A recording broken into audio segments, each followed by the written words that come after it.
Welcome to Bloody Good Horror, covering the best and worst of the horror genre since Halloween 2007. Listener discretion is advised.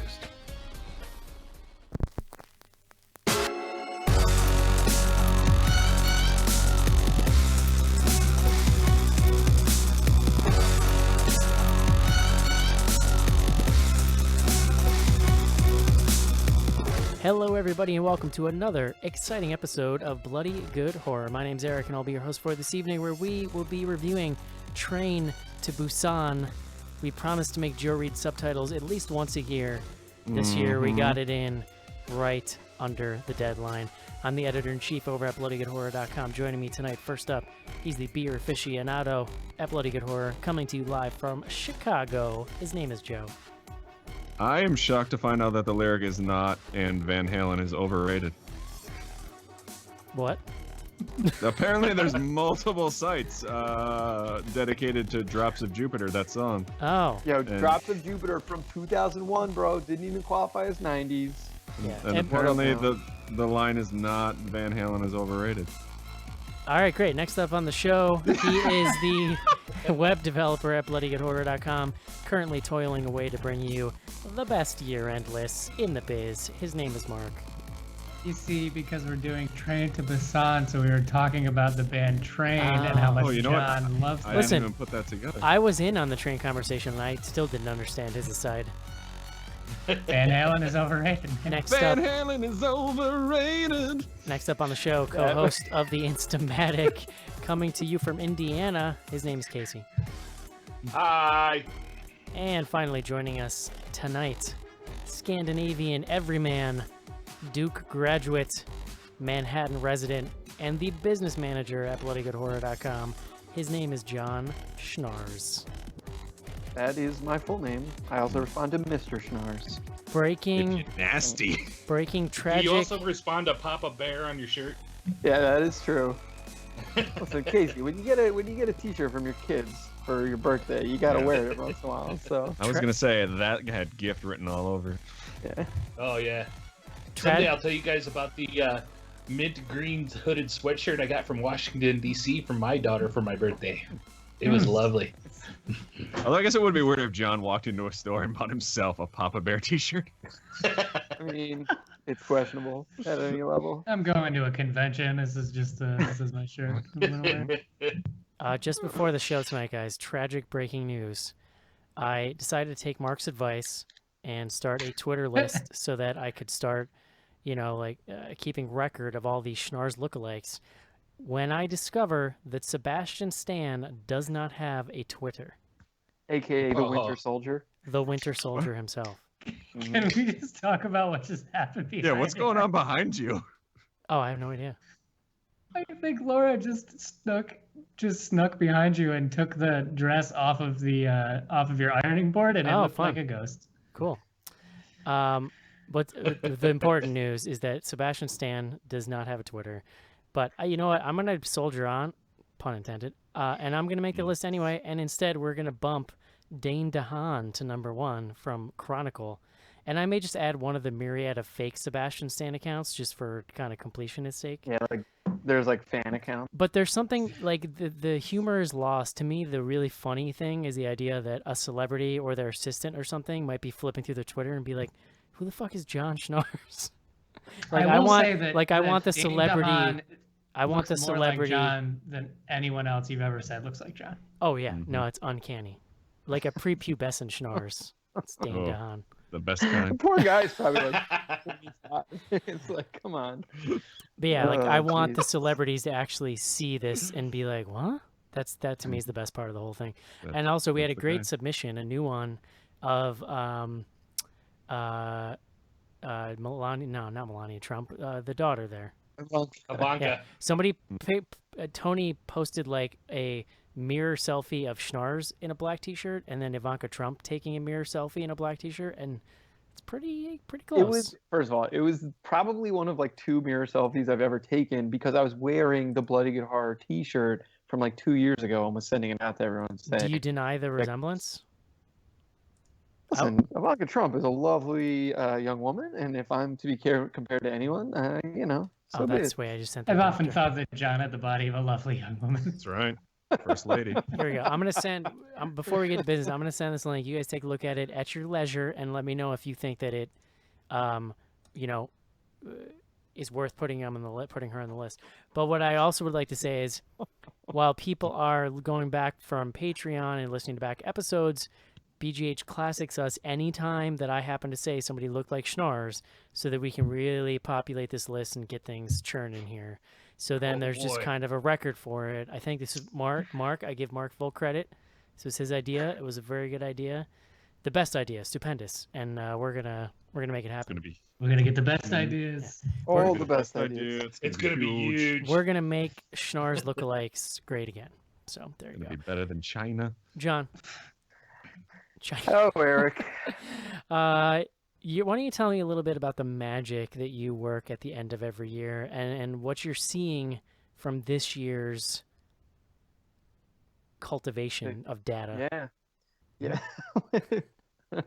Yeah. I do have a fascination with data, and one of the data First attracted me to you. that I collect. So yeah, I mean, what Eric is referencing is our collective BGH year-end list. We probably, or I should say, I probably fetishize the voting on the list, maybe more than is appropriate. But we've gotten to a good place. John's sitting at home in like a leather garter, the whip, like calculating. Good choice, my master. We've got a great, I would say, great system going. Where everybody who writes for Bloody Good Horror, anyone who's been on the podcast, friends of the show, can submit ballots. They can list any 10 movies that were released this year, and yada yada. We're gonna do a whole show on it next week, so I don't want to belabor the point. The voting is in. I have the list. I have the top list. I have the bottom list. I will say it is a good list, maybe even a great list. Feel very good about it. It's an interesting year. We had very strong agreement at the top of the list. There were essentially 4 movies that had sort of like almost unanimous support. And then it actually gets like pretty thin, and there's a ton of movies. We actually had more movies receiving votes than last year. And like a ton of folks had like things in the top 5 that didn't even necessarily make it into the final top 10 or top 12. So it should be an interesting show. I'll be honest, like I missed some stuff, but I was looking through that list and I'm like, I don't feel awesome about 2016, the year in horror movies. Like there's a couple of really good stories and I'm like, yeah, fuck yeah, that movie. But as a whole, I felt like after 5, I mean, I always put a lot of bullshit on my list anyway, just because it's me. But like, I felt like even for me, I was stretching on some of those things. I mean, my feeling, there was like 2 or 3 things that I didn't get to see that I wanted to, and c'est la vie, that's how it is. But I felt like the overall quality 1 to 10 was maybe even a little better than in past years. But last year I think was one of the best years we've had in a long time, where there was just a really solid top 10. And so I don't know. I think it's going to be interesting. There's a couple things that kind of snuck into the bottom that had really only a couple of votes, but had people voting them really highly, and that kind of got them into the bottom of the list. And so I think it'll be interesting to kind of revisit some of the conversations we've had from earlier this year. Compared to other years, how ridiculous do you think my list is? So here's what I will say. Eric had, I believe, no, you were very close to having the most quote unquote disagreement in your list between your list and the final list. Okay. That's happened before. You and Chris Huddleston, you had I think 2 movies that no one else voted for. I know. On your top. You know what? Let's get back to this next week. That's a good teaser, because I bet I could pick the 2. What? There's Maybe. 3 actually that could be on that list. I will also say, as one last teaser, the person whose list was closest to the overall final list was actually my list. I could have Shocking. sworn it was That sounds fixed. If you said No, Mark, so- I was gonna say that's just because he tries to please people all the time. Mark was the second I closest. don't disagree with that. And in fact, Mark and I both had the top 5 almost nailed. No shit. Yeah. We're so Nah, smart. well, I was a little closer than Mark was. I But do yeah, recall so, there was one year where I was one off from the top 10, and I remember like just lording it over everyone. So it's too bad. Yeah, I think the thing that I thought was pretty interesting because I was a little bit more involved in helping get people organized and curating the list is that a lot of people had a difficulty picking bottom movies. And me. part of that is we don't, on the show, don't have trouble picking movies on the bottom because we see everything. almost everything. Yeah. We see a lot of shit in theaters that people wouldn't go out of their way to see. So I think that we end up having I actually had a hard time picking just 3. Yeah, me too. Oh, me yeah. too. And trying to find salty, I could have written salty things about at least 10 different movies. So finding an actual bottom 3 was pretty challenging. Yeah. The bottom 3 list, Mark, to your point, was more diverse this year than it's been ever, I think, in terms of number of movies that got votes. And there's a lot of movies on the bottom 3 that also got votes on the top 10. Probably, I'll look it up, but more. I'm always flip side of that, fascinated by that stuff that really polarizes. I think that's always really interesting.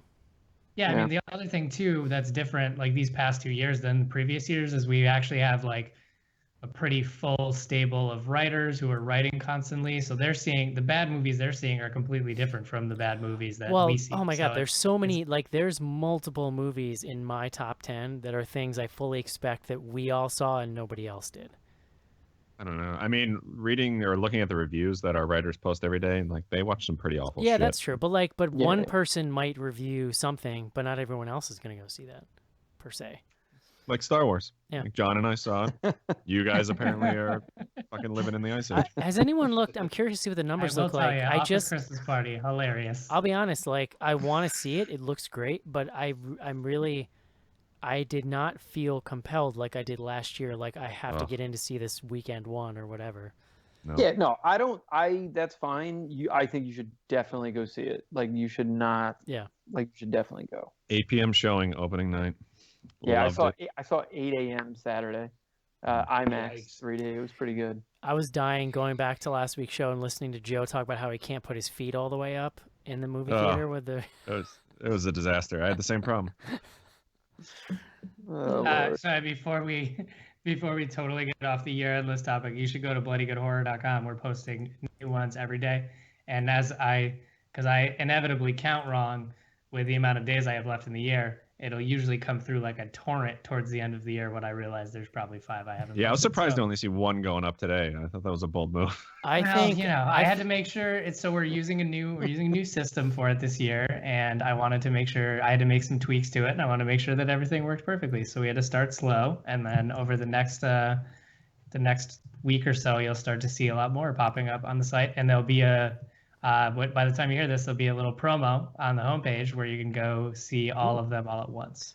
So, I even got my list in quote unquote on time. So Absolutely not. 100% inaccurate statement. Eric was dead last as usual, but did get it in. But well I before. got I've it never in. seen someone so proud to be the shittiest of all the people. Here's why I say on time, because I got it in before they started running, which is not usually something that I accomplish. No, that's totally The last that's list true. we did Halloween watch lists, and I wrote mine the day it went up. Like I wrote it and sent it to Mark on the last like Halloween. So He told me to remind him, and I What are we gonna reminded do him with about you? a dozen times. So I think that I should get credit. I'm getting better, John. I'm becoming a Alright. better person. You can You are like the give most yourself. millennial person I've ever met. I just want credit I should for get nothing. a trophy. I did it. Oh, careful, Joe. You're almost a millennial. Absolutely not. I'm like 3 or 4 years removed. Yeah, he's. That's not He very. and That's Kate's not fair. that far. I was really offended to find out that I was a millennial. Yeah. It really upsets me. I'm into it. Oh, come on, man. You're way in. Yeah, you're absolutely. I embrace it. It's fine. Gen X, baby. I got the ripped up flannel to prove it. Listen, the only thing worse than like quote unquote millennials are all the old people that complain about millennials and how terrible they are and whatever. Agree to disagree. You just sound old. Okay, old man. Get on my lawn. Fuck Because you it's and your fine. Just come and hang out. I don't care. senses. We can He's text. only 4 years older than you. I know. Listen to him. He sounds like he's 90. Feels like an attorney. Yeah, exactly. Oh, God. So Star Wars, huh? That was cool. That's something old people Oh. like. God, it's just the best. Yeah. Were there any Wookiees? No, Yeah, How about not a- Ewoks? no, it wasn't They're- like I don't want to give anything away because you guys haven't seen it, but it wasn't like they weren't beating you over the head with like Star Wars shit. Like No. I really liked Force Awakens, but looking back now, it's like here's the Millennium Falcon, so people can lose their shit. Like this was just like a really good movie. Like, I Here's, loved it. here's There Admiral was- Akbar. There was one extended scene of fan service that Oh, was absolutely! Like it's in there, excellent. but it was not as like over the top. I think as Well, and No, even no. The Force Awakens really toned down the wacky creature stuff. Like we joked about it, it was in there, like the alien cat thing being like boost the thrusters, like whatever that was.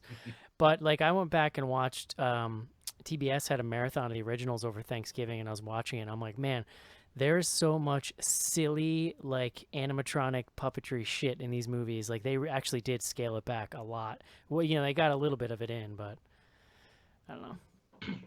I haven't seen Rogue One yet, but I did watch a very interesting scientific theory about what happened to the Ewoks after the Death Star exploded. Ewok AIDS. As in, like, they all died because the planet would have been engulfed in flames.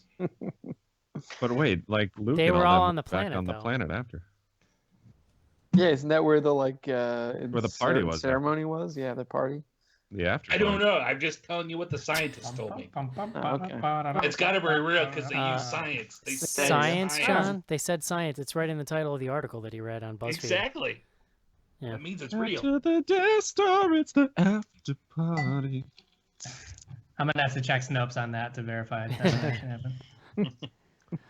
Oh boy. Anything else going on at Bloody Good Horror? So, well, next week is our year ender.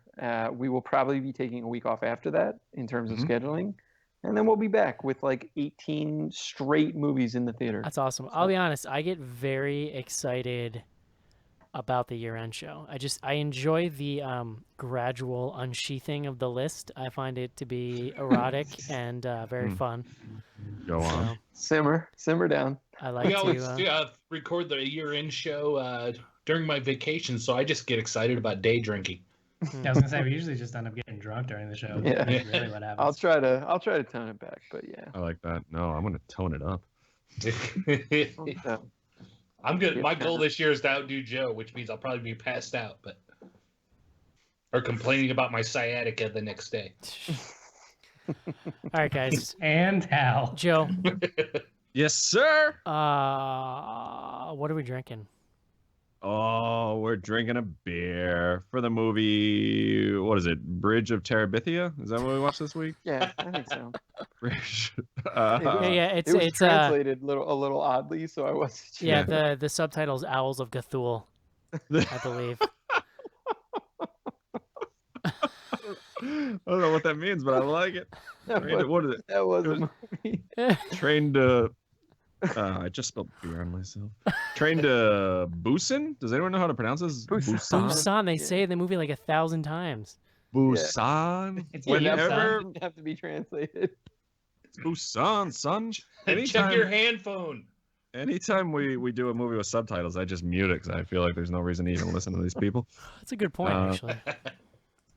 So yeah, it takes place on a train. That's all you got to know for this delicious beer from the good folks at Emmett's Brewing Company in Palatine, Illinois. This is their Loco Notion.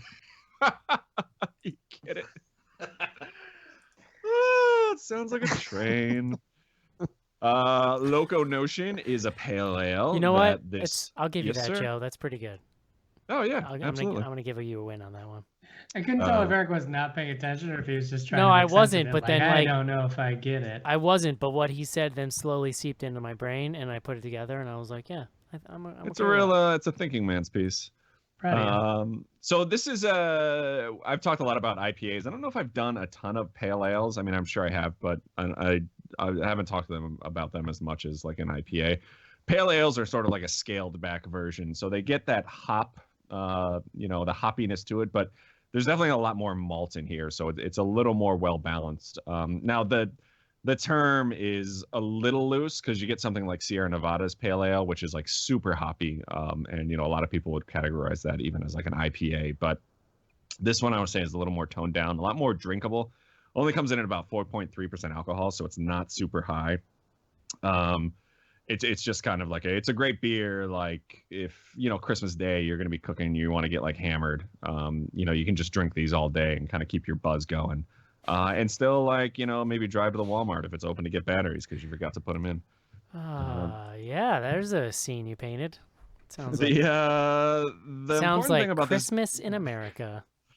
The important thing about this beer really is that the first time I had it was with one Mr. John Schnars when he came out for Mark's wedding, and we went to Emmett's Brewing Company for dinner and enjoyed a lovely meal.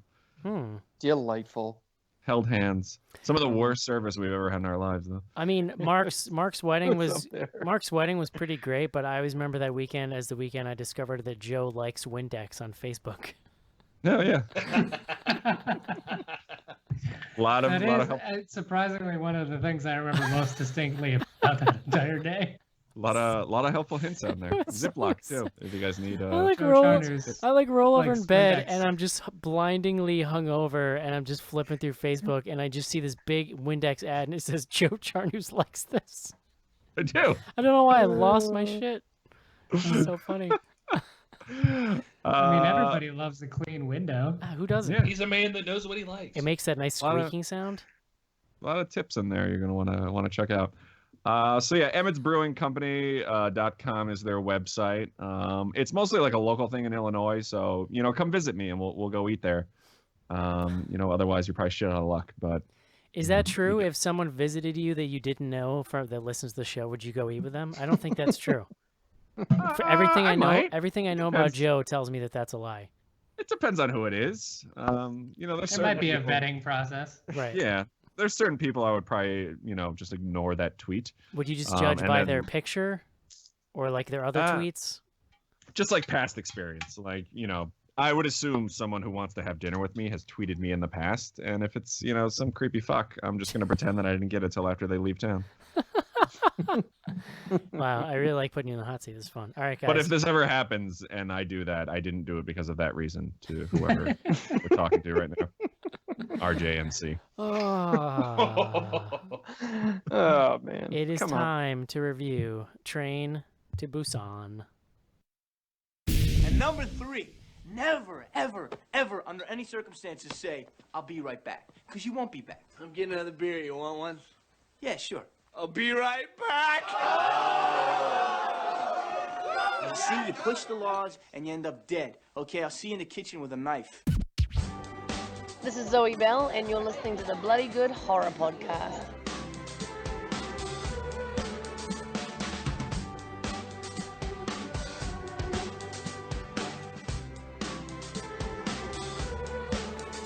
This is it, Jennifer. Your big breaking TV. From the prime time, bitch. Main feature. We're back.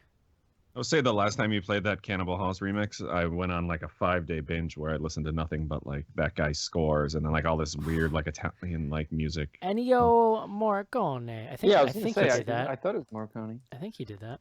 It's very good. It's awesome. think It's so. really relaxing to listen to at work. He also did the Hateful Eight soundtrack. So I good. think he Oh, that's right. Yeah, I remember. No, that. I'm sorry. So very I'm good. sorry. I'm sorry. Riz Ortolani did the Cannibal Holocaust theme music. That's right, RZA All right. They were BFFs, I think so. from the No Wu-Tang RZA. Clan. You're just saying that because they both have Italian names, John. You don't know Yeah. that. The I Jessa. was actually kidding. Yeah. It was dirty a bastard. Mario Batali. Oh god, they just opened one of his restaurants in downtown Boston. It's like created a traffic nightmare, and it's just like this big giant. It's basically like the Walmart of Italian food stores. Does You someone get a hand pair you of Crocs when you go. Oh, Oh, tasty. God. Snap. Beat you. John Schnars, Eric. were there a lot of people that looked like you at Duke? You can interpret that any way you like. That is a Actually, very now that I think loaded about I'm it. gonna say no, but I guess maybe. Yeah. Like by your standards, yes, probably. Like when you see someone that's shared your same Germanic ancestry, do you guys like have a secret handshake or anything, or like just give a Nah, nod? We just look each other in the Yeah. eye like for a long Yeah. time, and then Like- move on. You just look at people and you just know they don't have any hair on their legs either.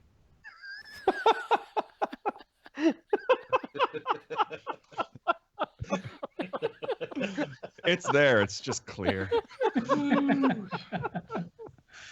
Like little tubes of glass. Do you ever get the feeling that just anybody Eric looks at looks like Schnars with little hearts coming out around them? Yeah. Soft music. I don't know what to do with that. Sorry, John. I'm there with you. Don't worry. I'm gonna Instagram a picture of my leg hair just for Eric. Oh boy. Oh, God. I'm crying over here. Okay, John. I don't Put know that where one I in was the going with spank that, bank. but let's do the word of the day. Oh, fuck. God. All right, Schnorris. Oh boy. Word of the day.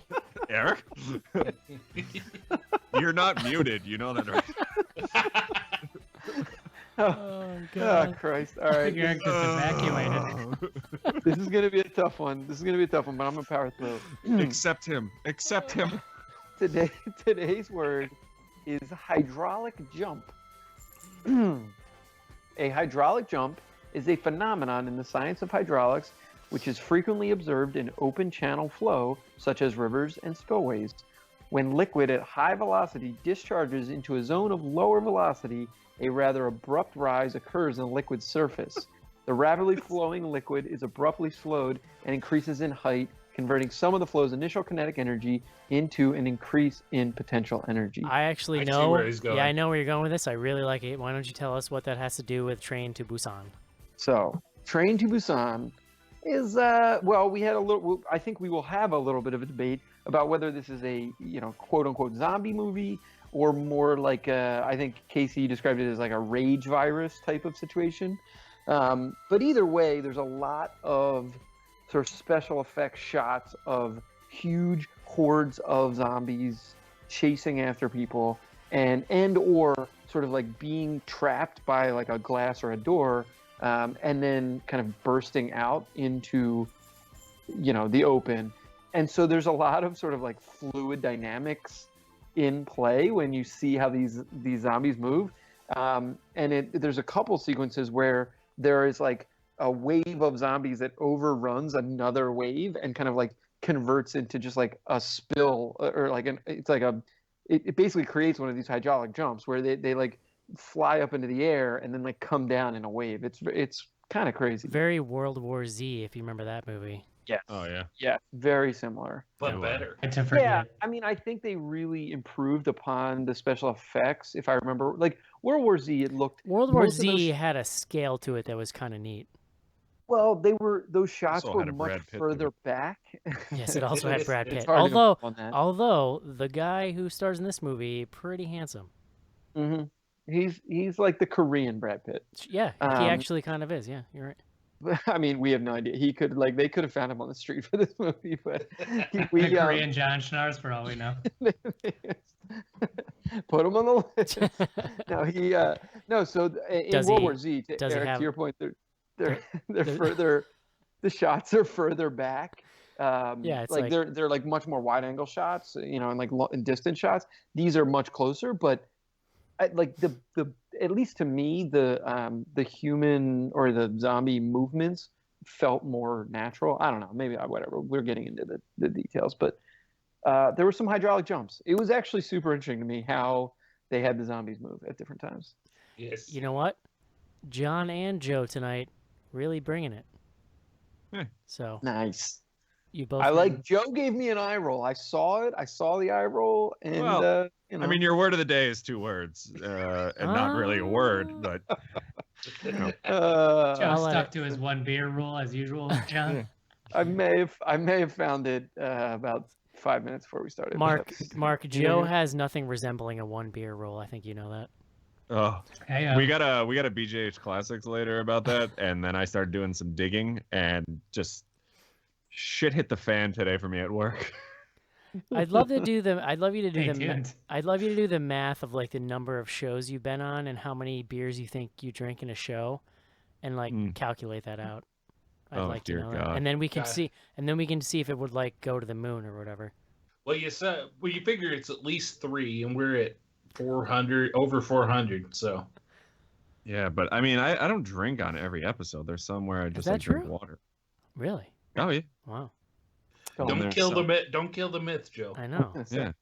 But then there's some where I drink like 4 or 5. Like, it probably some- evens out. It's like In an hour and a half. John Schnars. John Schnars. Yeah. Tell me what Train to Busan is about. I like we're getting this back on track. Okay. Train to Busan. Like a train, right?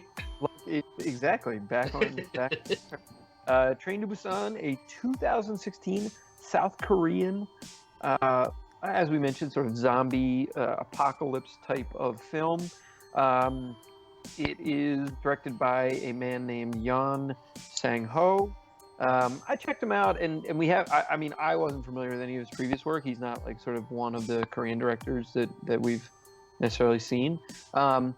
This was something that's been recommended to us a couple times. It actually has done like very, very well in Korea in theatrical release, and it's just recently gotten released here, mostly VOD. I think it did get a theatrical run, and it actually premiered at the midnight screenings in Cannes this year at the Cannes Film Festival. So it's sort of been somewhat high profile. In some ways, it's like a really kind of straightforward zombie apocalypse type of movie. It basically mashes together, a zombie film with Snowpiercer in a lot of ways. Yeah, totally. The sort of conceit of the movie is that you have all these different people from like different walks of life who get on this train to Busan. And the sort of main character is a father and his young daughter. The father's like he works in finance. He's like I think, well, they talk. He's a fund manager in finance. He's divorced from his wife, and he's taking his young daughter. She's maybe like 7 or 8. He's taking her on her birthday to visit her mom, who I guess like she doesn't get to see that much or whatever. They get on this train, and sort of as they're on this train, like someone runs onto the train right at the very beginning and is clearly like, going through some rage virus type stuff. We, the discerning viewers, sort of know what's going on right away, but obviously like the people on the train aren't necessarily like aware of it. But it pretty quickly spreads on the train. And what we also see... because when weird people get on to, mass transit, you just avert your eyes and try not to make eye contact and pay attention, This one was like laying on the ground and like, yeah. and then got up and like immediately started biting people. But no, you make a good point. I've seen it. So on the train, it's starting to spread a little bit. And what we also see is that like they have these TVs. I mean, they're basically on like a commuter rail line, but it's not really a commuter rail line. It's going city to city, I should say. And so it's like kind of long haul, and there are TV screens so that they can watch the news. Like it's the kind of shit you would see at like an airport, but they like immediately cut to like disaster in whatever, Seoul. I think they were leaving Seoul, and it's like, you see that the rest of the country is having these outbreaks. And so, yeah, the rest of the film is essentially these people on this train. The train does make its first stop, and sort of immediately things look like super grim. And so they're just like, okay, we got to make it to Busan. And they just go. And then it's about sort of what happens. It's in a lot of ways a very, it will sound silly, but like a pretty realistic depiction. Like we can get into kind of some of the places that the plot or the staging might fall apart. But like, to me, it was like an honest, like like if you were on a train while this was happening, because it's like the train, it's the same thing if you were on a plane. Like there is this moment where you're kind of frozen in time and all this shit's happening outside, and now it's like, okay, we have to go deal with it. But in any event, Crazy train's always going off the rails, John. It was the train to the crazy Busan. train. Joe. Was that me? Yeah. Was that a Joe? That's your name, is Joe. I was a decent fan of this. I will say it runs about 2 hours, which felt a little long for me. They probably could have cut out a decent amount of this. I don't think I really liked. So what John was talking about, the what the hell was it, John? Your word of the day? Hydraulic jump. Yeah, I really liked that aspect of like the visual effects of this. Like specifically, like there's scenes where they're kind of busting through this glass and eventually kind of get through, and they kind of like flow out. Like it looks like a flood versus like just random, zombies coming after you. I really like that. They did something interesting where the zombies more hear and see, like you can pretty much be kind of tiptoeing behind them and they don't find you. Like they use that a lot, which I thought was interesting. I mean, outside of that, it's definitely very like 28 Days Later, so they're not doing anything crazy. And I think we talked about it over email, like, and this is purely like a translation sort of thing. It's hard to get a lot of the emotion from reading subtitles. So I'm sure there's a lot of scenes. I mean, there's definitely, the father-daughter relationship, which I think probably would have hit a little harder if I had, you could tell like the emotion in their voices and things like that. Joe, you couldn't connect to being just a working dad who struggles to find time for his young daughter? It didn't seem like he struggled. It seemed like he just didn't give a shit. That's true.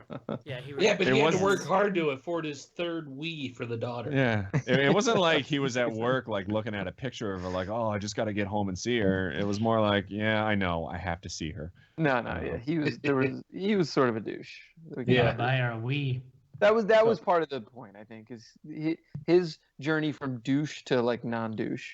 Yeah, I really liked the there's this other married couple that they run into. The wife is pregnant and the husband, like, they don't really say what he does, but he's definitely like, he's got more of like a athlete build, and he's kind of like the muscle in the group.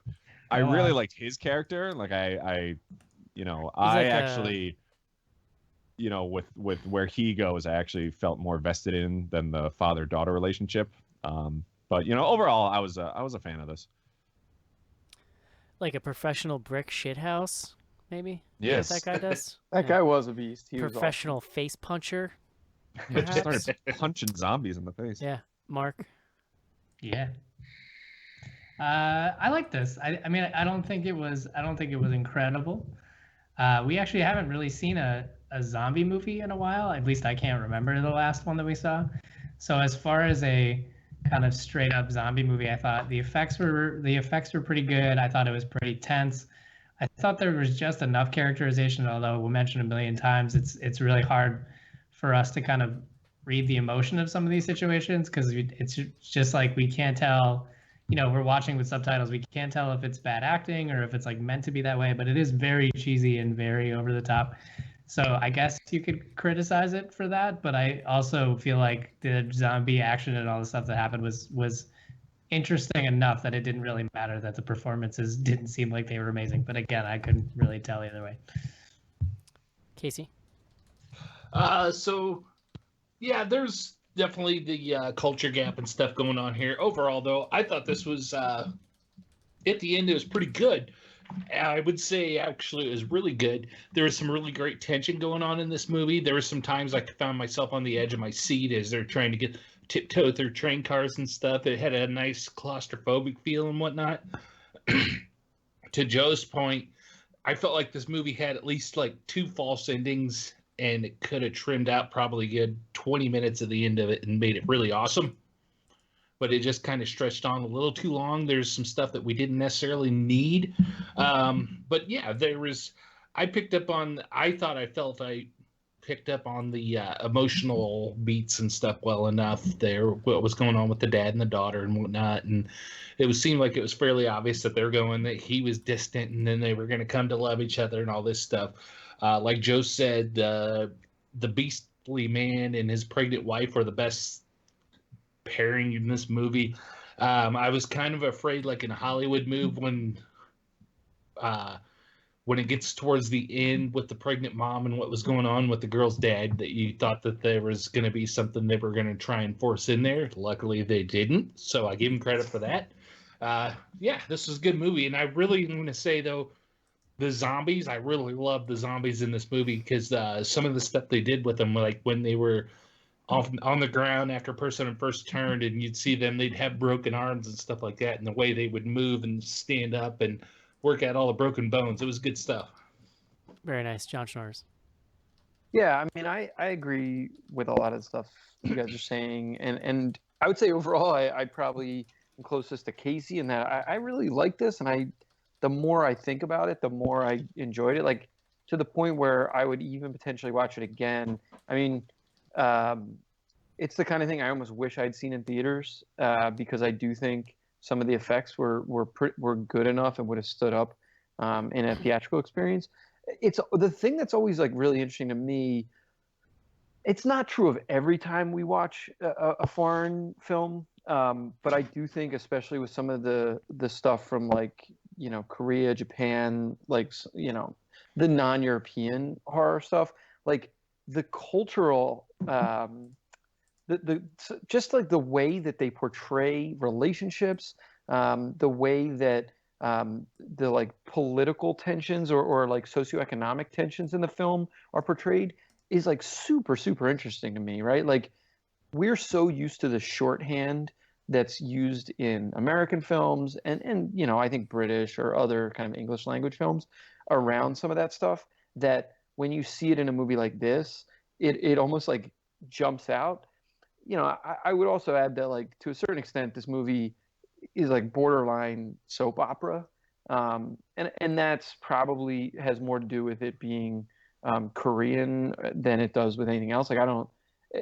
This also just based on like I was reading on Wikipedia, like did really well. Like it was like a broad, successful film, like with audiences. So I think they were also trying to like appeal to like a wide range of people. But we were joking a little bit before the show that I think every character in the film cries at some point, like legit, like tears. There's like a moment where each of the characters cries and has like this like very visibly emotional sort of moment, and that's something you just like would not see in a U.S. film. So combine the like really interesting stuff they did with some of the zombies, and just like the effects and the action and the tension, and then with a lot of this sort of like the cultural milieu that is pretty different than what we're used to, and that to me makes it really interesting. Whether or not it's like a perfect film, definitely agree it could have been shorter. I think there's a lot of criticisms I would probably agree with, but it still worked for me. Yeah. Yeah, I think that's a pretty accurate description of how I feel. I think that where this film succeeds the most is through its creation of tension by using the train as a really effective setting. Like the sort of, you're just captured in this little metal tube and you have to go through these cars of zombies, right? And so there's this very like physical aspect to the environment that affects how you're creating the tension, and it does that really well. It also, the zombies are like the zombies in the way they're shot, they're very manic feeling, like just turkey jerky, like definitely 28 Days Later, but almost like a little more rabid or something in a weird way. Yeah, it just kind of has to do with the way they shot them. And so that stuff is like really good. I think, I had already written my top 10 lists, but there were moments where I'm like, oh, maybe this would sneak in. But in the end, like, it is kind of just doing what a lot of films from this area of the world do, horror films specifically, I think, which is like kind of play around with tropes sort of already pretty well trodden by American films. But it's sort of like a lot of countries where like they haven't traditionally had a lot of horror films. And so when they do, it's natural for them to be kind of working with the tropes from these countries that have had these like large horror outputs, which is to say that like nothing in this film is new, right? Like it's going to feel, if you boil it down to its parts, it's a pretty basic zombie movie in a lot of ways. But what makes it interesting, aside from the tension, is this sort of weird, interesting kind of foreign culture stuff that we just don't have really any context for. So, I mean, we have context, like we like have seen other Korean films, like we might like know a Korean person, I mean, like John, I'm married to a Korean person. My best friend's a Korean person. Yeah. My daughter's half of a Korean person. There you go. Well, what did she think of this movie? But no, I just but what I'm of always saying with these films specifically from this region is I always feel like their tones are all over the place, and I think it's intentional. I feel like it's just kind of a staple of like Asian horror that like literally the schmaltzy stuff, there's goofy comedy in parts of this movie, and so it's like a little all over the place, which can be a little off-putting. Like I really like we joke about the crying, but it's ridiculous. Like there's a scene at the end where this guy's turning into a zombie, and literally he has like half zombie flashbacks while the cheesiest music you've ever heard in your entire life plays, like the ending credits of a soap opera level of cheesy. Yeah, the and it's flashback like, to his daughter being born was next level. That Yeah. went to like so I couldn't like, you believe know, it. and it's not really necessary. Like if you've done the legwork to create those emotional moments, you don't need to beat the audience over the head with them. You know, but again, like I don't know, maybe that stuff just maybe that's just part of their cultural film shorthand, you know what I mean? Like what John is saying. So that stuff's a little weird and off-putting. It's a little long, but it's like pretty enjoyable. Like didn't crack my top 10, but I'm pretty into it. The other thing, like you yeah, kind of mentioned, like these tropes that are probably taken from like the American movies.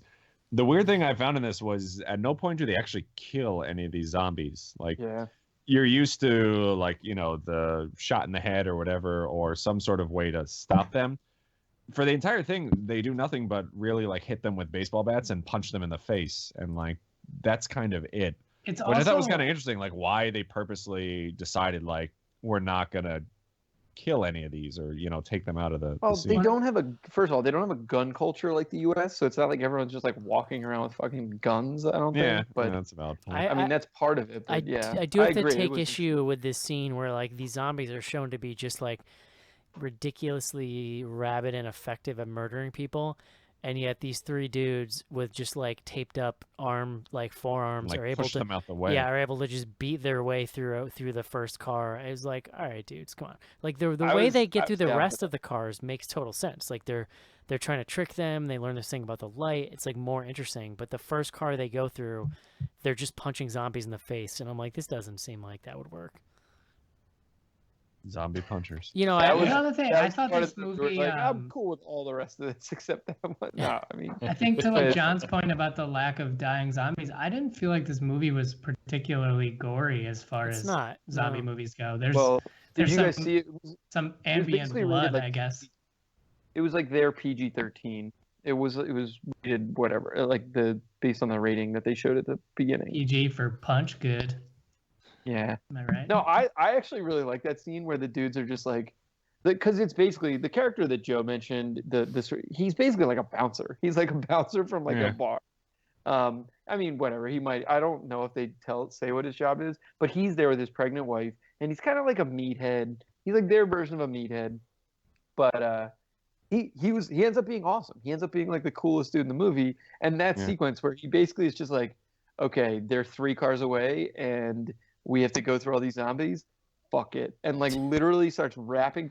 The whole idea that they're wrapping tape around their forearms, by the way, it's like ridiculous. Again, that's one of those things where you're like, is it like this is such a different culture? Like, have you ever seen that in a U.S. movie where people are like, we got to fight, like let's wrap our forearms up? Like, Schnars, it worked for wrestlers in the 80s, so.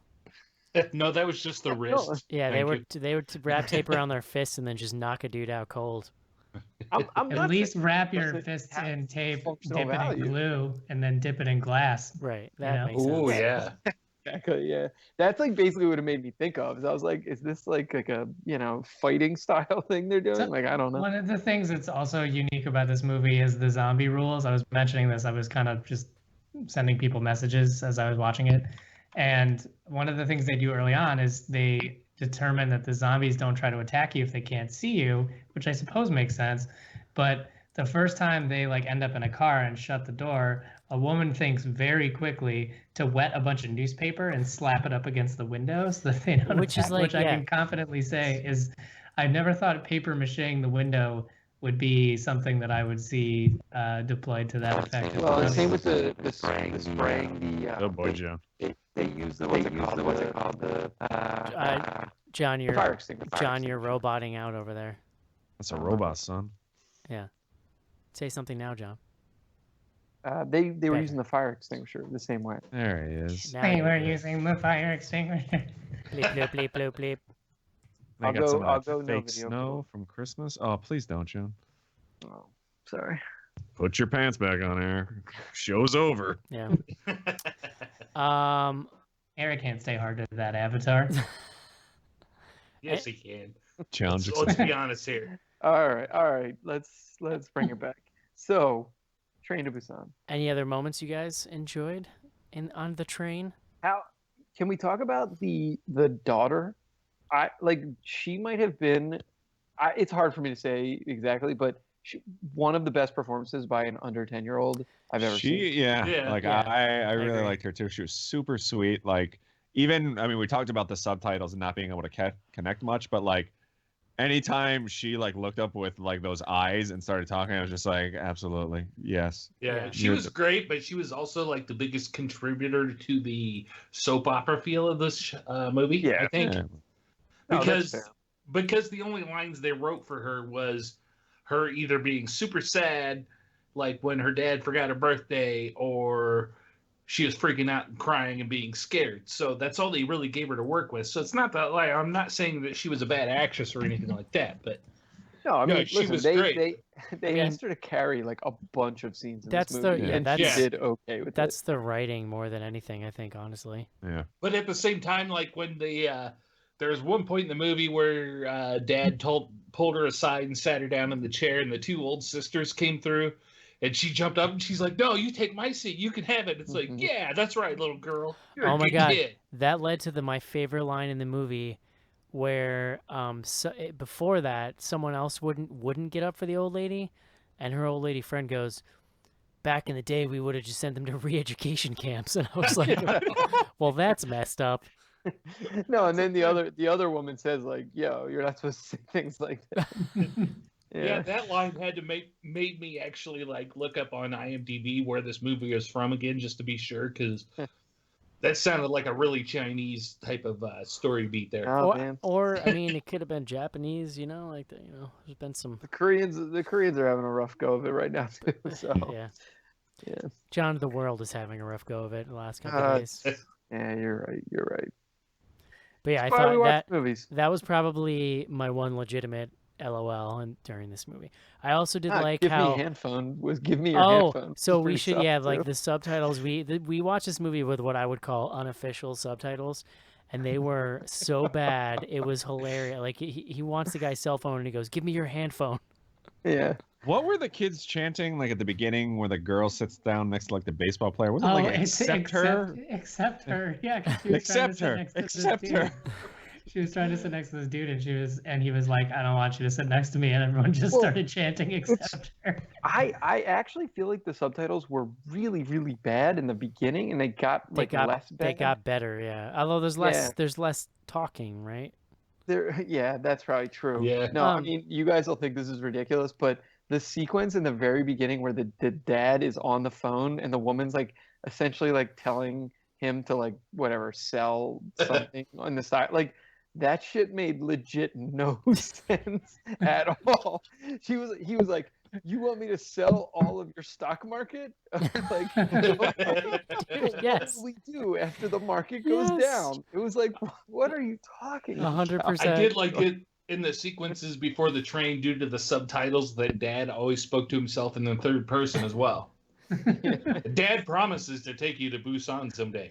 Wasn't like, and part of the confusion, and it has to do with subtitles, but also just kind of cultural thing we were talking about. I was very confused by the train or the like CEO of the train company character, because in the earlier scenes he seemed like a good character. Like he seemed like he was trying to get people on the train. He was a nice guy, and then like 2 scenes later, he's like the that devil. was a different guy, Eric. I think he might be racist.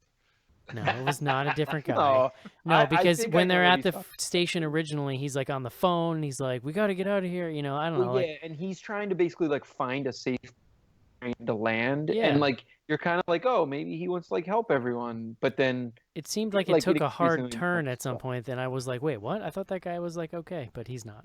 Yeah. That guy was just the worst human being ever, and Yeah. he would not die. Oh, it's funny because it actually gets like progressively worse. Like at first it's just like kind of being selfish, and then it's like he's legit like ready to like Murdering kill people. a child, to like save himself. The twist, Schnars, is By that the end of the movie, he's twiddling his handlebar mustache. Exactly. the twist is that the biggest enemy is man's inhumanity to man.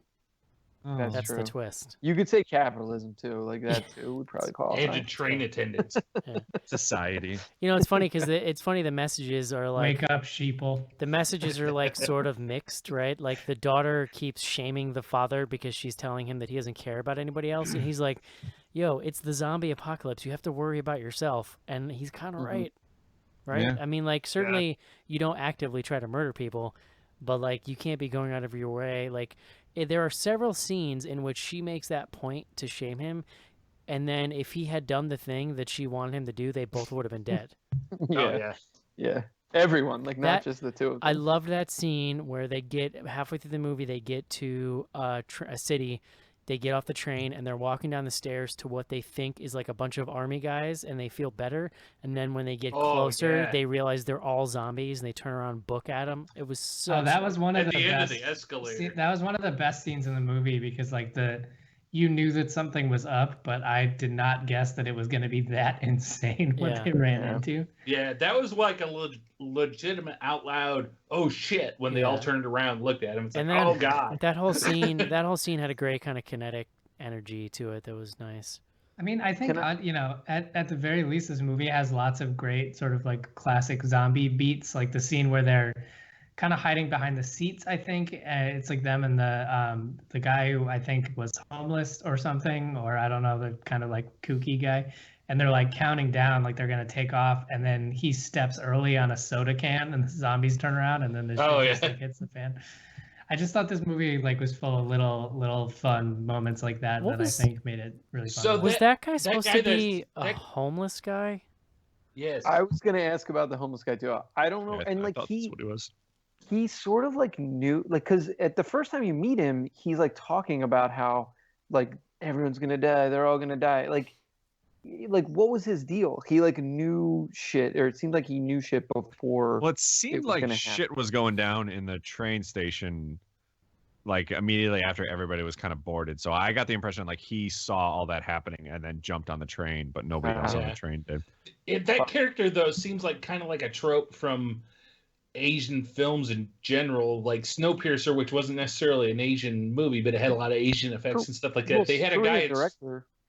but they had a guy in Snowpiercer that was kind of like the crazy guy that was hooked on drugs and stuff and ended up saving the day. So watching this movie, when the homeless guy sits up, and that's not the only movie I've seen it in, that's the only example I can remember the name of. So when this homeless guy shows up, you're kind of expecting at some point he's going to be the guy that kind of hulks out and helps them save the day to some extent, which he does help save some people, but it's not in the way you expect.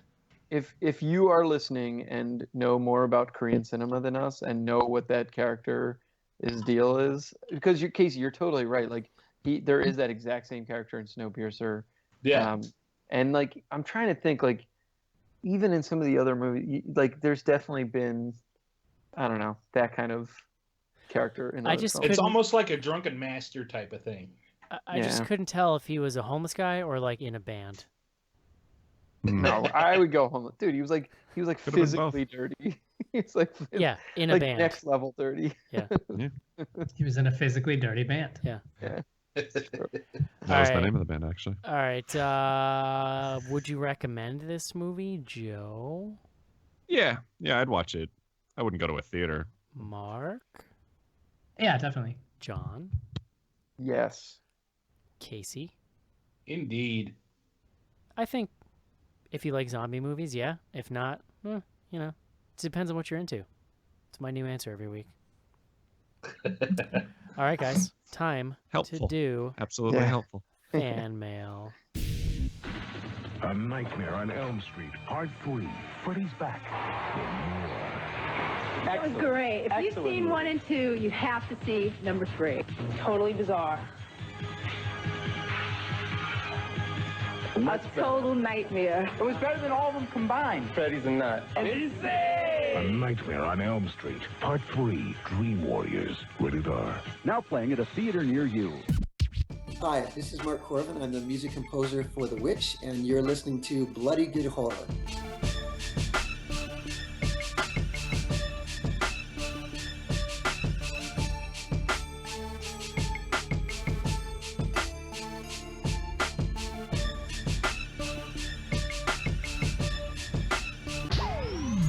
Send your emails to info@bloodygoodhorror.com or hit us up on Twitter at BGHorror with the hashtag AskBGH. And don't forget to pick up back episodes of the show at podcast.bloodygoodhorror.com.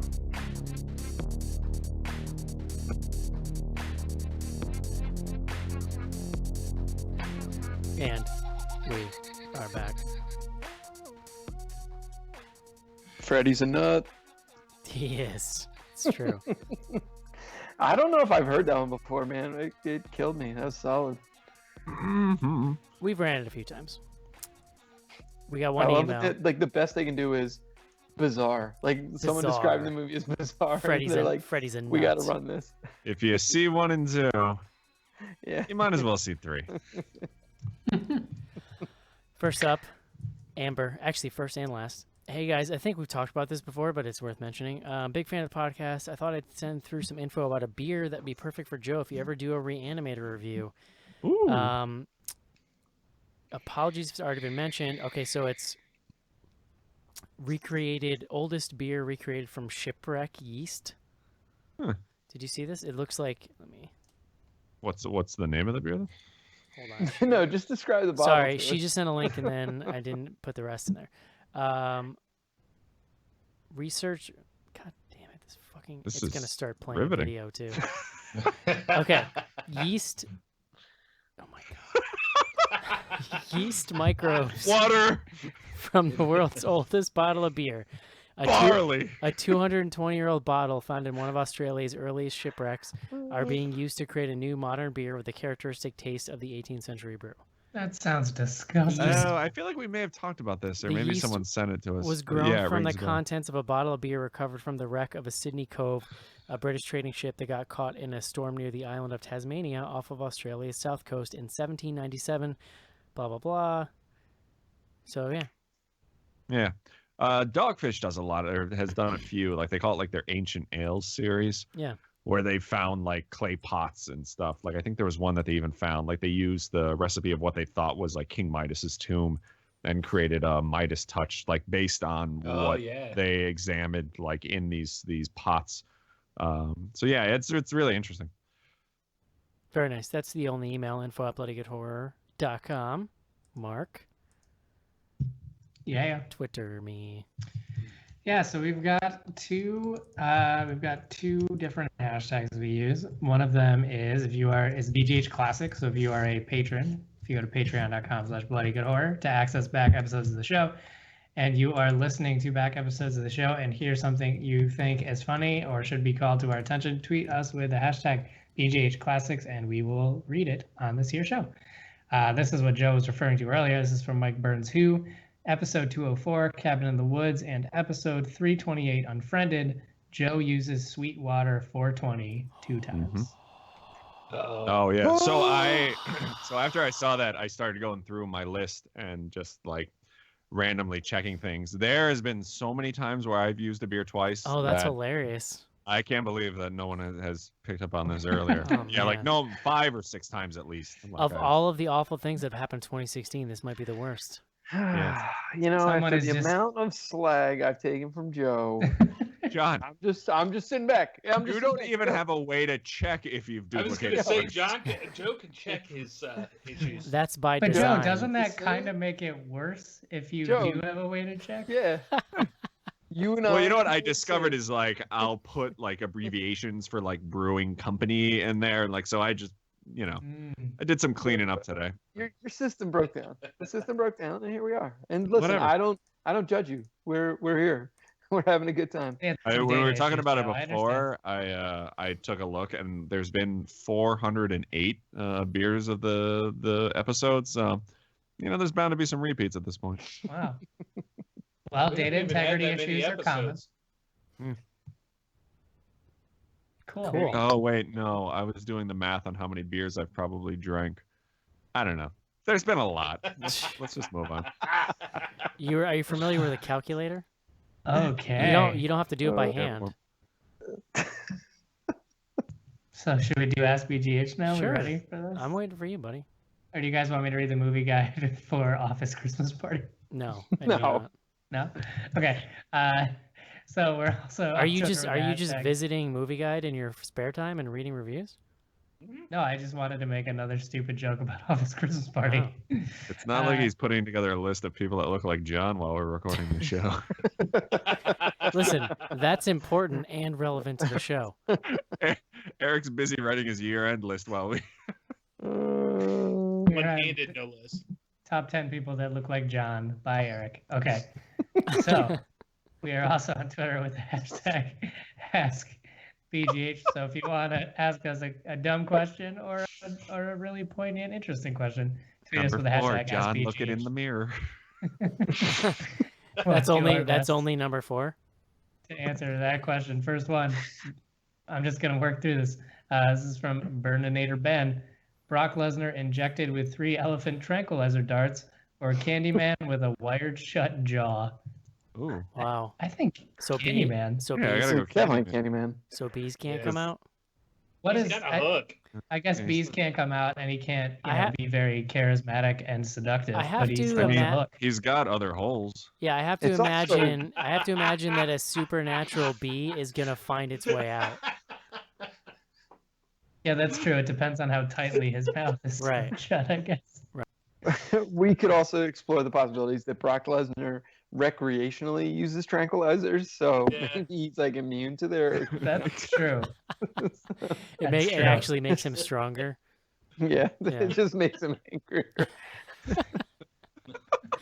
Ah, I'm so relaxed. I'm angry. Makes him angry. I hate being sleepy. Oh my god. All right, next one. Just like a baby. Just like a baby hates to be sleepy. Brock Lesnar sleepy. Just crying. Oh Lord Almighty! All right, next one is from Nick Allman Scott. Favorite zombie movie that wasn't directed by Jorge Romero. Oh God, I can name like 10 that I like better than basically all of Return of the Living Dead. Yeah. Shaun of Yeah, the that's Dead. easy. Oh, Brain Shaun of Dead. the Dead. Does Dead Alive count? Yeah. Sure. Yeah, sure. All right. Does Creepshow Yeah, count? There's some zombies in that movie. Yeah, go for that. Fright Night. I like that movie. Wait, didn't George Romero direct? Yeah, that's Creepshow? true. That's true. Yeah, Good point. Monster Squad. Yeah. Good Eric, point. you literally failed at the one thing. Fucking Rogue One was pretty dope. I thought he meant just not like the Dead movies. Also, Eric, how the fuck? Well, I guess, yeah. You know what? I'm not even gonna ask this question because you're gonna Eric give is me some. answering a different question. I was just gonna say, how did you not come up? How did you not come up with the Resident Evil? But I figured you were gonna give me some nonsense about how they're not really zombies, and I just don't want to hear. No, anything about they're not my favorite movies. I just enjoy watching them in the context of the show. Uh-huh. Oh man. They're my favorite movies to watch and then discuss about with you guys. I'd go with Brock Lesnar. I'd go with other holes. it. Only makes him angrier. All right, last one. It's from Robale. So the show survived Eric having a kid. What's the next milestone before the show stops? Do you think? Stars in the nursing home. Bro, it's only been 6 months, so let's not go counting our chickens Yeah. before they're hatched here. That's I'm fair. really excited for one of us to get a divorce. Like, I want to see that unfold on the show. Oh boy. Oh man. You'd have so much time for podcasting. It would No! it would really be the one milestone other than death that we haven't You'd have so experienced much on the room for show. activities. I mean, we won't be able to afford internet because of child support. But Right. And Alimony. paying rent by yourself and yeah, yeah.